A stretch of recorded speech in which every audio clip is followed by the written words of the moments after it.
Hi అండి. కొంచెం వెరైటీగా దొండకాయ ఫ్రై అయితే తయారు చేసుకుందాం. ఇక్కడ స్టవ్ వెలిగించుకొని గిన్నె పెట్టుకున్నాను. తర్వాత కొద్దిగా కర్రీకి సరిపడగా ఆయిల్ వేసుకున్నాను. ఫ్రై కదా కొంచెం ఎక్కువనే పడుతది ఆయిలు.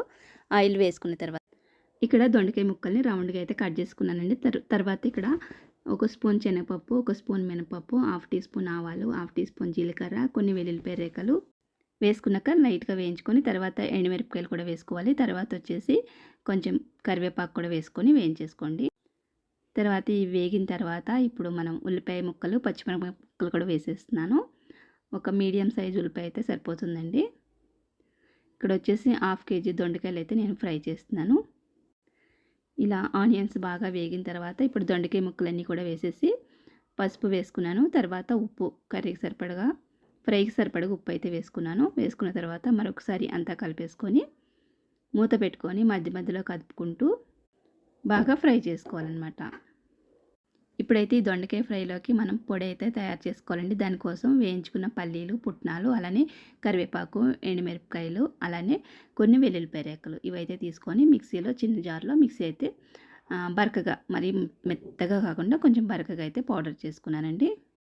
ఆ పొడిని పక్కన పెట్టేసుకొని ఈ ముక్కలు ఏవైతే ఉన్నాయో బాగా మంటని తగ్గించుకొని సిమ్లో పెట్టుకొని బాగా వేయించుకోవాలి. చూస్తున్నారు కదా కలర్ అయితే చేంజ్ అయిపోయినాయి ఇక్కడ. ఇలా బాగా వేగిన తర్వాత మనం దీంట్లోకి నొక్కి చూసుకోండి ఒక ముక్కని. ఇక్కడైతే బాగా ఉడికిందండి నాకైతే. ఇప్పుడు ఇలా బాగా వేగిపోయిన తర్వాత మనం ఏదైతే మిక్సీ పట్టుకున్న పొడి ఉంది కదండి దాన్ని అయితే వేసేస్తున్నాను. వేసేసిన తర్వాత నాకు కలర్ కోసం కొంచెం కారం పొడి కూడా వేసుకున్నానండి. లేదంటే మీకు ఎండుమిరపకాయలు కారం సరిపోద్దంటే అట్లనే ఉంచేసుకోండి. నేనైతే కొంచెం కారం పొడి కూడా వేసుకున్నాను. ఈ పొడి వేసేసుకున్న తర్వాత ఒక్క నిమిషం వేయించుకుంటే సరిపోతుందండి. వేయించుకున్న తర్వాత ఇంకా ఆఫ్ చేసేసి ఇంక మనం సర్వ్ చేసుకోవడం అనమాట.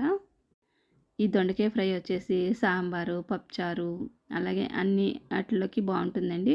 సైడ్ డిష్గా పెట్టుకుందండి. ఇప్పుడైతే ఫస్ట్ నేను దొండకాయ ఫ్రైతో కొంచెం అయితే ముందు ఫస్ట్ తింటాను. తర్వాత రసం వేసుకొని తింటాను. అలానే పల్లీలు వచ్చేసి నేను కొంచెం వేయించిన పల్లీలు అయితే వేసానండి. ఇంకా మిగతాటి అన్నీ కూడా పచ్చివే అనమాట. పల్లీలు మాత్రం కొంచెం లైట్‌గా వేయించాను. ఇక్కడ వచ్చేసి టేస్ట్ అయితే మాత్రం చాలా బాగుందండి. తర్వాత వచ్చేసి చింతపండు చారు ఉంటే దాంట్లో నంచుకొని తిన్నాను. సూపర్ అయితే ఉంది. మీరు కూడా ట్రై చేయండి. చాలా బాగుంటుంది రెసిపీ అయితే. Thanks for watching. బాయ్.